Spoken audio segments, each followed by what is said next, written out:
साक्षात् परब्रह्म तस्मै श्री गुरवे नमः।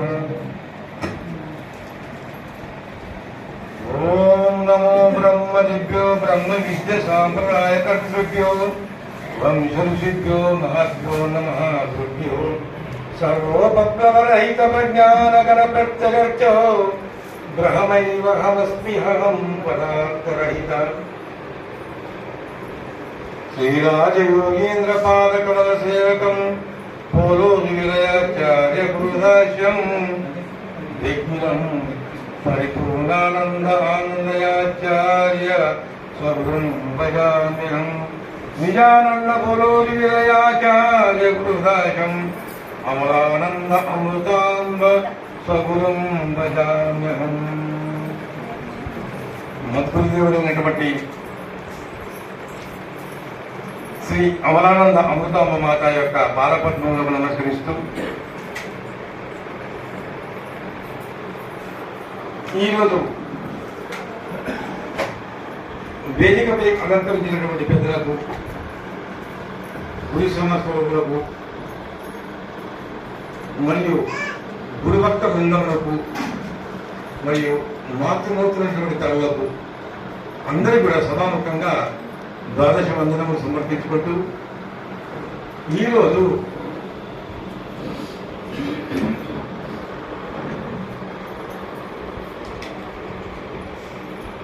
శ్రీ బృహద్వాసిష్ఠ సిద్ధాంత పరంపరమైనటువంటి వారు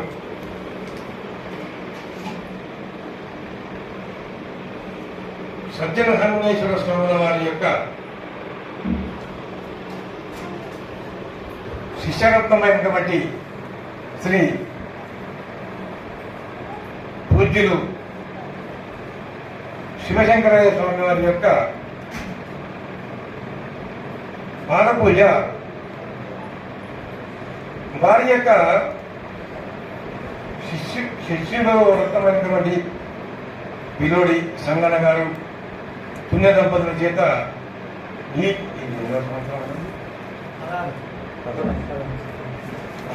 షోడశ కళ, పదారంటే షోడశ కళ,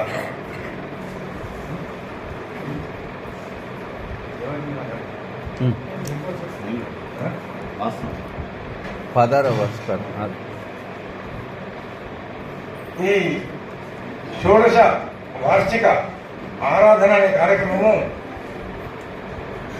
ఏర్పాటు చేసి మరి ఆత్మీయ బంధువులందరూ కూడా మరి పెద్దలకందరూ కూడా పిలిపించుకొని ప్రాతకాలం మొదలుకొని మేల్కొల్పులు, లఘు పూజ, గురిగిత వాస్తవం అని అనుకుంటారు. కానీ వాస్తవమైనటువంటిది, సత్యమైనటువంటిది ఎన్ని రకాలు ఉంటుంది, ఎన్ని విధాలు ఉంటుంది. ట్రూత్ ఈజ్ వన్, సత్యమైనటువంటిది ఒకటే ఉంటుందని చెప్తున్నారు పెద్దలు. రెండు సత్యాలు ఉండవు, రకరకాల సత్యాలు ఉండవు.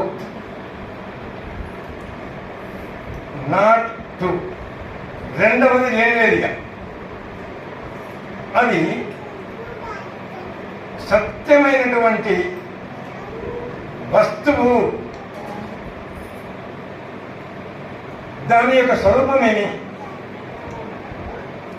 అది ఎలా ఉంది, దాని స్వభావం ఏంది, దాని స్వస్థానం ఏంది, ఎక్కడుంది, దాని స్వలక్షణం ఏంది. మొట్టమొదలు దీనిని బాగా గురువు దగ్గర పోయి గురువును ఆశ్రయించి త్రికరణ శుద్ధిగా భక్తితో పూజించి అంగ ఆత్మ స్థాన భావ సేవలను సరిపి క్రమ పద్ధతిగా ఒక ఏ దానికైనా ఒక క్రమశిక్షణ అనేది ఉంటుంది. ఆ విధంగా తన మన ధనములు గురువుకు సమర్పించుకొని ఏ కాలమందైనా ఎటువంటి అవస్థలోనైనా ఈ తనువు మనసు నాది కాదు ధనము ఇవన్నీ కూడా సద్గురు చరణాల విందర్పణ వస్తువుని మనం సమర్పించుకొని నాది అనే వస్తువు ఏది లేనే లేదని కర్తృత్వరహిత కర్మాచరణ చేయగలిగినాడు. అహం రహిత నిష్ఠోభవ ఈ స్థితి కుదిరినాడు. ఆ పరిపూర్ణ బోధ ఎంత సులభం అంటే అంతకంటే సులభమైన బోధ ఎక్కడ లేదు ప్రపంచం. మామూలుగా మనం పాటలు పాడుకుంటాం కదా, అన్ని బోధల వరకు కాదన్నా పరిపూర్ణ బోధ అంటే అన్ని బోధలు కాదు, సామాన్యమైనది కాదు. ఇది దొరకడం చాలా కష్టము, ఈ గురువు దొరకడం చాలా కష్టము అంటాము. కానీ మాత్రము లక్షణయుతంగా పెద్దలు చెప్పినటువంటి ఆజ్ఞాన ప్రకారంగా ప్రయాణం చేసి ఆ శిఖరాగ్రం వరకు చేరుకున్నటువంటి శిష్యునికి కరతలామలకం. ఇంకా ఎంత సులభం అంటే అంత ఈజీ అంటే ఎంత ఈజీ చెప్పండి సులభం. చాలా ఈజీ అని చెప్పినాను, కానీ ఎంత ఈజీ అని చెప్పలేదు కదా. మనం శ్వాస పీల్చుకోవడానికి కొంచెం బరువు ఉంటుందేమో. శ్వాస పీల్చుకోవడానికి ఎవరికైనా ప్రయాసం అనిపిస్తుందా? అనిపిస్తుందా? ఎవరికైనా అనిపిస్తుందా? లేదా? రైట్. కనురెప్ప కొట్టుకోవడానికి ఏమైనా బాధ అవుతుందా? చెప్పాలి నాకు. లేదు. కనురెప్ప కొట్టుకోవడానికి కూడా కొంచెం బరువు ఉంటుంది, శ్వాస పీల్చుకోవడానికి కూడా కొంచెం బాధ ఉంటుంది. కానీ బాధ ఉంటుందో తెలుగులో నీకు ఉన్నది లోపల తెలుసు. శ్వాస పీల్చుకోవడానికి శ్వాస విడిచిపోయి తెలుసు, మనకు తెలుస్తుంది. అంతకన్నా సులభతరం అంట పరిపూర్ణ. మామూలు విషయం కాదు. ఇంత సులభం అంటే మామూలు విషయం కాదు. ఈజీగా ఉపదేశం తీసుకోవచ్చు ఇప్పుడు కదా. ఇంత సులభం అంటే ఎప్పుడో తీసుకుంటుంటే చాలా గురుబోధన సామాన్యం కాదు అది అని అదే చాలా మంది మేము ఎక్కబడుతున్నాం. ఎందుకు సులభ సాధ్యము? ఈ గురువు చెప్పినటువంటి పద్ధతి ప్రకారం నడుచుకున్న తర్వాత చెప్పిన పద్ధతులు అవలంబించి ఒక స్థితి కుదిరే సమయంలో సర్వ అభిమానములు తొలగిపోయిన తర్వాత అహంకారము తొలగించుకున్న తర్వాత వాడు అహం రహిత స్థితిలో ఉన్నవానికి ఏం చెప్పిండు? ఉన్నది పరిపూర్ణం అన్నాడు. పరిపూర్ణము ఉన్నది అన్నమాట అందరికి తెలుసు. ఏ విధంగా ఉన్నది పరిపూర్ణము? దాని లక్షణాలు ఉన్నారు కదా. ఉన్నది అంటే అంతటా ఉన్నది, దాని లక్షణం పరిపూర్ణము. పూర్ణం అంటే అంత నిండి ఉన్నది, పరిపూర్ణం అంటే అంతటా నిండి ఉన్నది. అంతటా అంటే ఇక్కడ సృష్టికి పూర్వము, సృష్టికి పరమందు, సృష్టి ఉన్నప్పుడు భూతకాలమందు, వర్తమాన కాలమందు, భవిష్యత్ కాలమందు, నీ బాల్యమునందు, నీ యవనమునందు, నీ కౌమారమందు, నీ వృద్ధాప్యమందు, నీవు చనిపోయిన తర్వాత, నీ కొడుకు పుట్టకన మొదలు మీ తండ్రి చనిపోయిన తర్వాత ఉన్నది. అంటే మీ ఇంట్లోనే కాదు, లోకంలో ఎక్కడైనా ఉన్నది. మరి అంత పెద్దది, అంతటా ఉన్న వస్తువు ఎందుకు అర్థమైతలేదు, కనిపిస్తలేదు? సులభ సాధ్యమని చెప్తుంది. మరి ఎక్కడో ఉన్నది అంటే కదా. పరిపూర్ణము భద్రాచలం పోతే కనిపిస్తుంది, ఇక్కడ ఎక్కడ లేదు, ఆ కొండ మీదే ఉందంటే పోవలసింది. తిరుపతిలో ఉన్నదంట అంటే పోవలసింది, కాశీలో ఉందంటే పోవలసింది, అరుణాచలం పోవాలంటే పోవలసిందే. ఇప్పుడు అక్కడ ఉందనే పోతున్నారు చాలా మంది కదా. దేవుడు అక్కడ ఉన్నాడనే పోతున్నారు కదమ్మా. తిరుపతి పోతున్నారు, ఎన్నో కష్టాలు, ఎంతో ఆయాసం పోయి ఓ రాత్రంతా ఉండి టికెట్ తీసుకొని తినడానికి లైన్లో ఉండి ఆ దర్శనం ఒక్క నిమిషం అయితే లేదో మిషన్ పెడితే పెడతారు. అయిపోయింది, దర్శనం అయిపోయింది. అంటే ఆడమైనాక కాలేదంటే ఈ కారణం కదా. చూస్తాం కదా ఒడితో నడవ ఎంత ఇచ్చారు క్యూ బాగుంది. ఇంకా 3 గంటల టైం పడుతుంది. అయిందా? దర్శనం అయింది. దర్శనం అయినాక మళ్ళా సంవత్సరం అయినా మళ్ళీ దర్శనం. అంటే అప్పుడేం చేయకపోతారు? అప్పుడు దర్శనం అయిందని చెప్పారు కదా. మళ్ళీ అయినాక మళ్ళీ ఏం చూస్తున్నారు? మళ్ళీ దర్శనమే. అట్లా అప్పుడు దర్శనం తీసుకున్నావు కదమ్మా. అప్పుడు అయింది కానీ పూర్తి కాలేదు. తిరుపతిలో వెంకన్న దర్శనం. కానీ ఈ దేవునికి నిర్వచనం ఏమిటంటే సర్వాంతర్యామి అని పేరు ఒకటి ఉంది. అంతట ముళ్ళు గుచ్చ సందు లేకుండా ఉన్నవాడే దేవుడు అంట. ఎందుకంటే ఇప్పుడు మనకు ఈ గిరులు, క్షేత్రములు, యాత్రలు ఎందుకోసం పెట్టారంటే మందబుద్ధి, జడబుద్ధి ఉన్నవారికి ఆ నిత్య నిరాకారమైనటువంటి తత్వాన్ని తెలుసుకోవాలనేటువంటి మందబుద్ధులు, మందాత్ములు ఉంటారు కదా, వారికి చెప్పిన అర్థం కాదు. ఎందుకంటే అది ఎందుకు అనిపిస్తలేదు అంటే మన వల్ల కలిగినటువంటి ఏదైతే ఉన్నాయో మన శరీరంలో అన్నమయ కోశము, ప్రాణమయ కోశము, ఇంకా మనోమయ కోశము, విజ్ఞానమయ కోశము, ఆనందమయ కోశం. కోశం అంటే ఏమో తెలుసు కదా. కోశం అంటే ఏమది? శివ చెప్పు. పొర. పొర అంటే ఏమది? ఒకటి మనము ఒక వస్తువు ఉంటుంది, ఆ వస్తువు కనిపించకుండా ఒకటి మనం బట్ట కప్పినాం అనుకోండి, ఒక వస్తువు పెట్టి ఒకటి మూత పెట్టామనుకోండి, మూత డబ్బులుంటే బీరువాలో పెట్టి బీరువా మూసేస్తున్నాం. ఆ కప్పు ఏదైతే ఉంటుందో అది కోశం. అయితే ఈ పంచకోశముల చేత ఒక్క పొర కాదు, పంచకోశములు ఉన్నాయి కాబట్టి అడ్డము మన వాస్తవమైనటువంటి తెలుసుకోలేకపోతున్నాము. ఈ పంచకోశములకు ఇంకా ఆధారమైనటువంటిది మన సాంప్రదాయంలో ఇంకా పెద్దలు హిరణ్మయ కోశములు, 6వ కోశం కూడా చెప్పారు. ఇన్ని కోశముల చేత ఒక్క మనిషి పండుకుంటే ఒక చిన్న రగ్గు తప్పితే ఆ మనిషి ఎవరో మనం గుర్తుపడతాం కదా. అది ఆ రగ్గు తీసుకొస్తేనే ఆ మనిషి కనిపించాడు. 6-7 దుప్పట్లు కప్పితే కనిపిస్తాడా? మనిషి కాదు. అందుకోసం ఎందుకోసం కనిపించేది ఉన్న వాస్తవం ఎందుకు కనిపిస్తలేదంటే ఒకటి పొర అనే ఒకటి అడ్డం ఉన్నది కదా. అయితే మనం ఏం చేయాలి? వాస్తవికంగా పొరను తొలగించుకోవాలి. ఆ పొరను తొలగించడానికే ఇవన్నీ తిప్పలు. దాన్ని చూడడానికి తిప్పలేం లేదు, చాలా సులభం.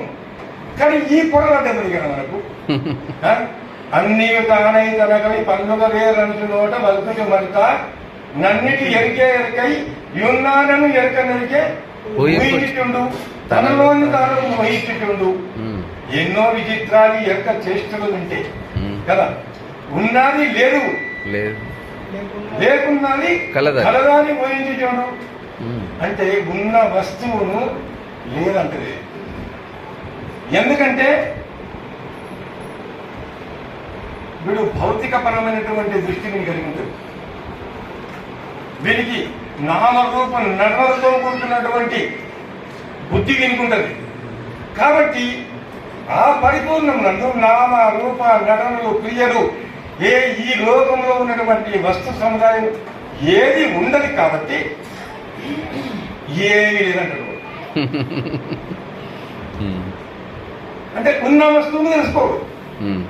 ఇప్పుడు సపోజ్ ఉదాహరణ ఇంతమంది చెప్పినట్టు ఎవరైనా కానీ విచిత్రము అంటే ఇంతమంది ఉదాహరణ చెప్పినా దాన్ని అనుసరణ కూడా చెప్పినా కానీ మీరు విన్నోడు చెప్పకూడదు. ఇప్పుడు కొత్తగా చెప్పాలి.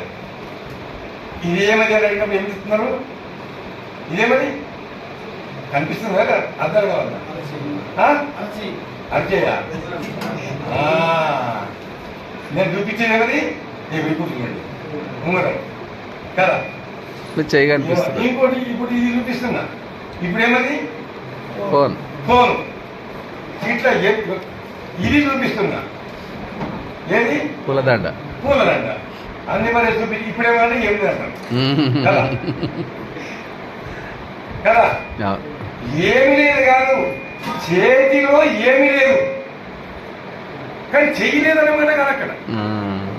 ఇది కీలకం అంటే ఇప్పుడు ఇది వరకు వస్తువులు కనిపించినాయి కదా, ఇది వరకు మనకు పంచభూతాలు, పంచకోశములు, పంచశక్తులు, పంచగుణములు కదా, పంచ తన్మాత్రలు, దానికి ఆధారమైనటువంటిది ఆత్మ. ఇవన్నీ కూడా బోధన నడిచింది అక్కడ, మనకు ఆత్మబోధన జరిగింది అక్కడ.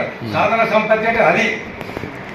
మీకు అర్థం ఇవాళ కనుక్కున్న మాటనే అన్ని తెలుసుకున్నాము, కానీ మాత్రము నన్ను విడిచి చూడలేదు ఎక్కడ కూడా. ఎప్పుడు కూడా నన్ను విడిచి నేను విడిచి చూడలేదు ఎక్కడ కూడా. నేను విడిచి చూసినా అని కనిపించలేదు. అది దౌర్భాగ్యం, అది దురదృష్టం. నన్ను విడిచి ఏమున్నది ఇక కదా. నేను పోయినప్పుడు ఏదుంటే మాకేం సంబంధం అది? ఏమి లేదంటారు అంతే కదా.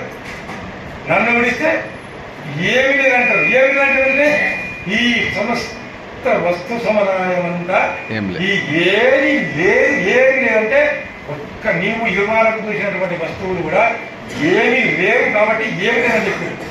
కానీ అసలే ఉన్న వస్తువు అసలు అది గొప్ప గొప్ప వాళ్ళకు అర్థం కాలేదు. అయితే ఈ వాస్తవాన్ని తెలిపినటువంటి సాంప్రదాయం అనేది ఈ అచల సాంప్రదాయం. అన్ని మొదలు తెలుసుకున్న వాళ్ళంతా, ఈ గురువులంతా కూడా సాంఖ్యము, తారకము, అమరస్కము, అన్ని మహావాక్య విచారణ, ఆమాంతర వాక్యములు, మరి చాలా అన్నిటిని పరిశోధించి ఇందులో ఏమన్నా గుణదోషములు ఉన్నాయా అని పరిశీలించి అందులో గుణదోషములు ఉన్న వాటిని, అంటే కొన్నిట్లో స్థూలంగా కనిపిస్తాయి గుణదోషములు, కొన్నిట్లో సూక్ష్మంగా కనిపిస్తాయి. ఆ సూక్ష్మంగా ఉన్నటువంటి సూక్ష్మంగా గ్రహించలేక దానిలో దోషం లేదనుకున్నారు. ఎట్లంటే ఒకటి ఏది మ్యాగ్నెట్ ఉంటుంది, ఒకటి ఇనుప ముక్క ఉంటుంది, రెండు ఉంటాయి.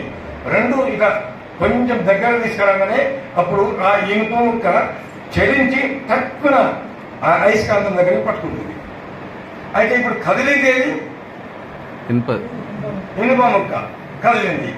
కదలిక కలిగేది కదలిక ఇనుప ముక్క, కదలకుండా ఉన్నది అయస్కాంతం. అయితే అందరికీ ఇది అర్థమైన వాటిని కదా. కానీ ఇనుప ముక్క తనకు తానే కదిలిందా, కదిలించేది ఏదన్నా ఒకటినే కదిలింది. అయస్కాంతం కదిలించేది మీకు బాగా అర్థం అయిపోతుంది కదా, వాడే అంటున్నారు మీకన్నా మొదలు. అయితే కదిలించేది ఒకటి లేకపోతే ఈ ఇనుప ముక్క కదలకుండే, కదిలించేది అయస్కాంతం. ఆ విధంగా అయస్కాంతము అనేటువంటి మన దగ్గర ఆత్మ అనేది ఒకటి ఉంది కాబట్టి సమస్తములు గమనిస్తుంది. తాను మాత్రం కదలం లేదు, అంతశ్చలనం దానికి ఉంది, బాహ్య చలనం పంచభూతాలకు ఉన్నది. అనాత్మ స్వరూపమైనటువంటి జడ పదార్థాలకి మనకు కంటికి గోచరించే పద్ధతిలో కదులుతున్నాయి మనకు ఈ ప్రపంచ సృష్టి, స్థితి, లయము, విస్తీర్ణము, ఆకర్షణం. కానీ మాత్రం ఈ సృష్టి, స్థితి, లయ, విస్తీర్ణ, ఆకర్షణలకు, ఆవిర్భావ, తిరోభావములకు కారణమైనటువంటి ఏది కదిలిస్తుందో అది ఎవరికి అర్థం అయితే లేదు.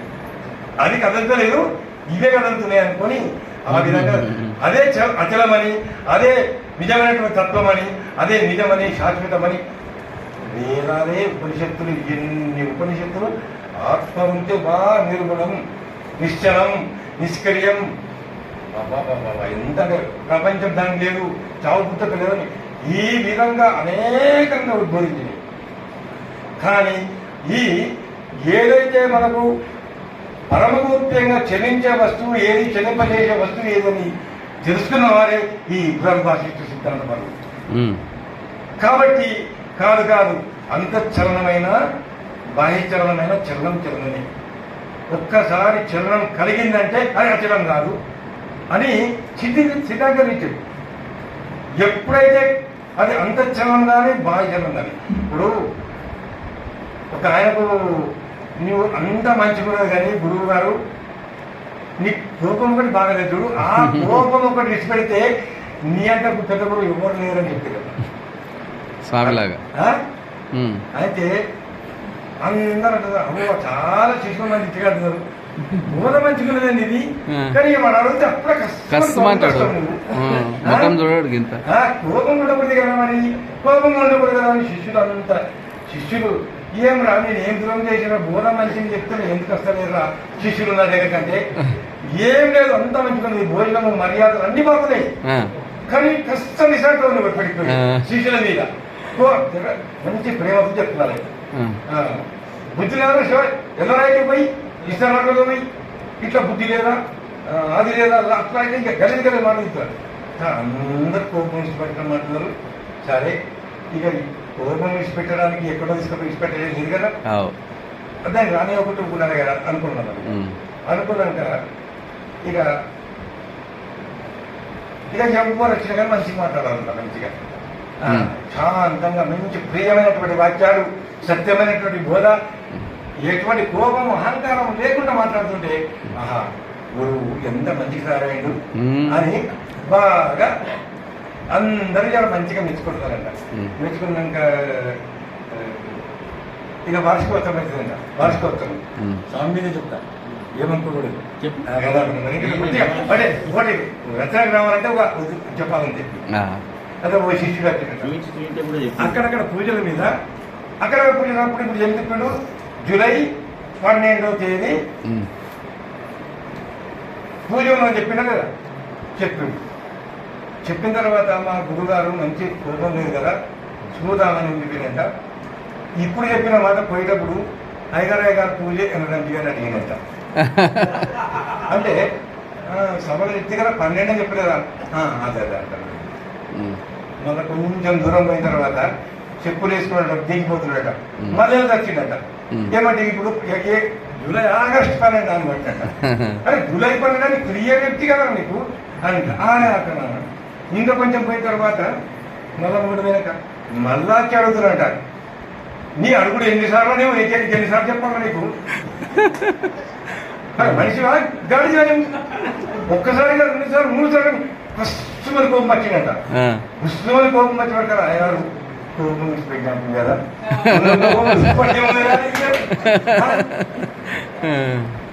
అట్లా కదా కోపం లేదు, కానీ మీ యాక్టర్ చూస్తే వస్తుంది రా.